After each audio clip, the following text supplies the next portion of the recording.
Барлықтарыңызға сәлем. Бүгін біз осындай полена тортын дайындайтын боламыз. Бұл ең тез дайын болатын торттың бірі. Өйткені біз бұған дайын қатпарлы қамыр пайдаланамыз.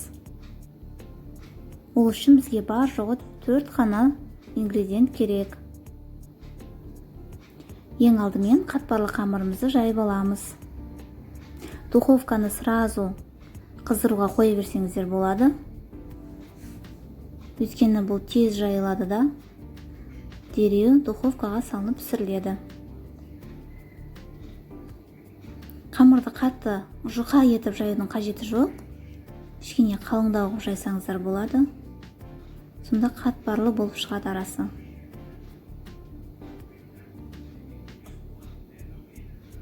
Енді кесіп аламыз.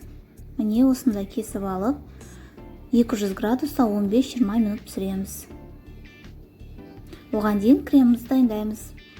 Сливкемізді миксермен араластырып аламыз.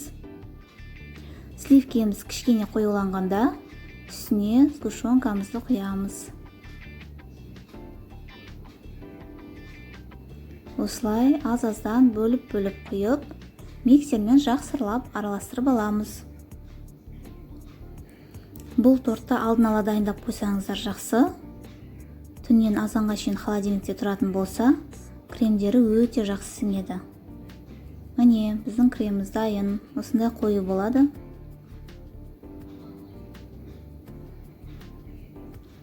Енді тестамыз көреміз. Міне, біздің палочкаларымыз да пісіп дайын болды.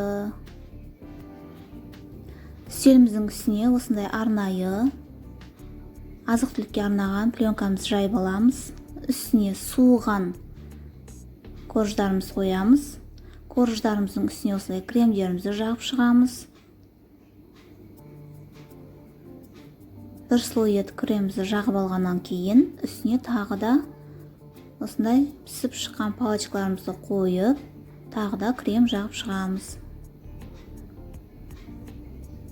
Осылай видеода көрсетілгендей жағып алыңыздар.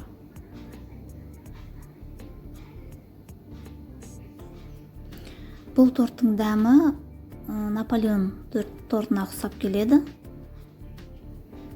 Қамырының дәмі тура соған ұқсайды. Жағып алдық. Енді біз ішіне начинка саламыз. Менде қараладан жасалынған варенье. Осылай арасына саламын. Енді бұны рулет секілді ораймыз. Осылай пленкасымен қосып, рулет секілді орап, қолымызбен кішкене қысыңқырап, тоңазытқышқа қойып қоямыз. 2-3 сағатқа қоямыз кем дегенде. Тіптен түннен азанға шейін қойсаңыздар, тіптен жақсы болады. Жақсы сіңеді кремі және жұмсақ болып шығады. Міне, 2-3 сағат тұрды менің тортым. Кішкене кремдерін тегістейміз бетіндегі. Мен осындай үгітілген крошкалар себемін. Үгітілген крошкаларымызды сеуіп алып, өздеріңіздің қалауларыңызбен әсемдесеңіздер болады. Мен кішкене қалған креммен гүл істеймін үстіне. Осылай кішкене гүл жасаймын.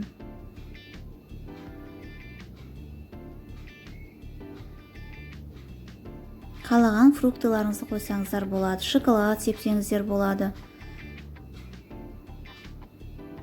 Кез келген нәрсе қойып әсемдеуге болады. Мен өзім вишня қоямын, шие.